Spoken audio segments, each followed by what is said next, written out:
So before we get to number 10, I guess this one goes to 11. I wanna rock and roll all night and party every day. How mellow. Paul? Yay. How are you, friend? I'm doing great. How are you doing? I have no complaints at all. Well, then that makes two of us. Yeah, where are you right now? I'm in Philadelphia. Paul Stanley joins us now. Day off, or are you working tonight? Actually, tonight is off. So that there you are interviewing Paul Stanley, and you are, you're known for interviewing like everybody. Anybody who is everybody got interviewed by Ken Calvert. Do you have, obviously that must have been a fun interview, but do you have any favorites that you remember interviewing on the radio? Oh, boy. You bet I do. I my all-time favorite was Don Henley because it was so good so bad.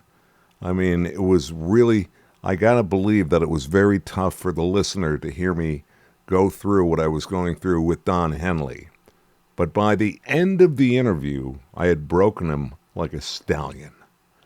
He desperately wanted to just hate my guts. But as much as he hated the interview that we were doing, he wouldn't hang up.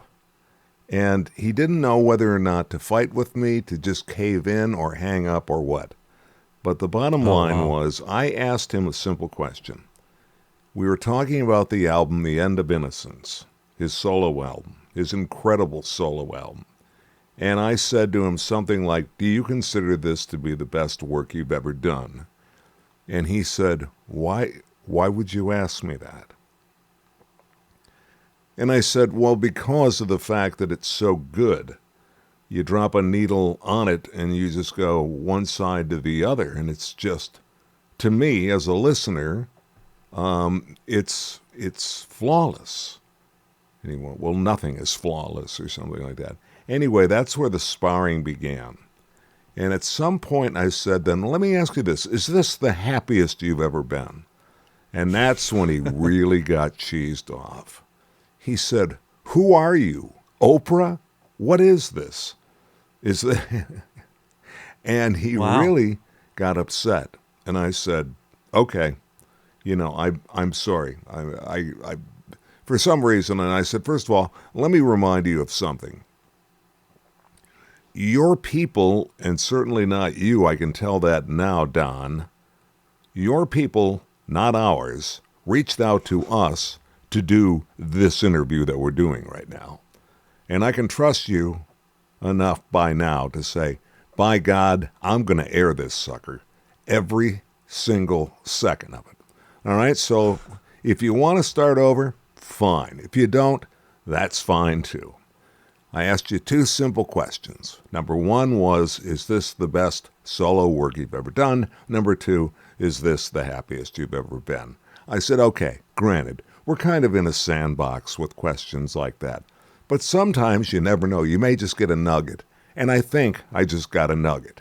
So, and I know that you dug it. So why don't you tell me a little bit about The End of Innocence from your point of view? And he really he was so taken aback by that he said, he couldn't say to me anymore, why would you ask me that? You know what I mean? It was like, now he's got to answer some question at some point. And he finally started to come around and say, I said, let me just do this. How long has that album been in the works? And he goes, oh, man. I don't know, Ken. I'd say it's been, well, parts of it have been in my head and in my bus and in my guitar case, and had a drum kit for 20 years. And I was like, now we're getting there. Now we're rolling. And so by the end of it, he didn't know whether to thank me or really curse me out. But either way, we got it done. I ran the interview. I still have parts of the interview, most of the good stuff. But 48 hours later, a FedEx truck pulls up to the radio station. And a person that worked at the radio station walks to the back studio where WCSX is and hands me this box from FedEx. And it's like, oh, open it. I want to see what's inside. It says Don Henley on it. And I went, oh, really? I said, okay, no, maybe you don't want to be in the studio. and I'm sorry, but let's open her up.